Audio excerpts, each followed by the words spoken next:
Welcome to this week's Movie Math, giving you an in-depth analysis of the box office for the weekend of October 5th, which horrified cinesnobs everywhere. Yes, mainstream audiences proved once again they'll see what they want to see, critics and elitists be damned. Despite horrible reviews and being the butt of many jokes, Taken 2 not only took the #1 spot, but dominated the box office with a shockingly large haul. Not only did it double the opening of the first Taken, but it was the biggest stateside debut for a Luc Besson film ever.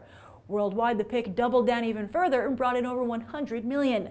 Liam Neeson has said there will be no Taken 3, but with numbers like these and no other franchise on his resume, he might be persuaded to do what he does best yet again. I myself saw the film, and while it certainly wasn't high art, it delivered exactly what it promised. Liam Neeson skillfully kicking the crap out of and cleverly outsmarting a bunch of bad guys. This film, plus the trailer for Die Hard 5 that ran before it, shows that young Hollywood still can't top the old guard when it comes to gritty action movies. And interestingly, 56% of the audience, which overall gave the film a B+ on CinemaScore and a 9 here on BTT, was over the age of 25. With Hispanic audiences also bolstering end of watch and female audiences flocking to Pitch Perfect, which we'll talk about shortly, it's nice to see multiple demographics flexing their box office muscle. And one demographic that has become a downright box office juggernaut is the family audience, who've extended their stay at Hotel Transylvania. As I predicted last week, word of mouth for this film must be stellar, as it only dropped 38% from its opening weekend. The clear winner of this year's trick-or-treat bag of Halloween movies, it's well on its way to becoming one of Sony Animation's most successful movies. That means a sequel is most likely in the works, as they are for Sony Animation's other top movies. I, for one, would love to visit Dracula's original castle and maybe find out if it's haunted by Mavis's mother. Then in third place, Pitch Perfect capitalized on its headline-making limited release last weekend to add almost 2,500 theaters and found its box office jump by almost 200%. The debut film from the director of Broadway hit Avenue Q expects Jason Moore to become a named player in Hollywood's cliquish comedy genre. Now I know many of you are wondering, what about Looper?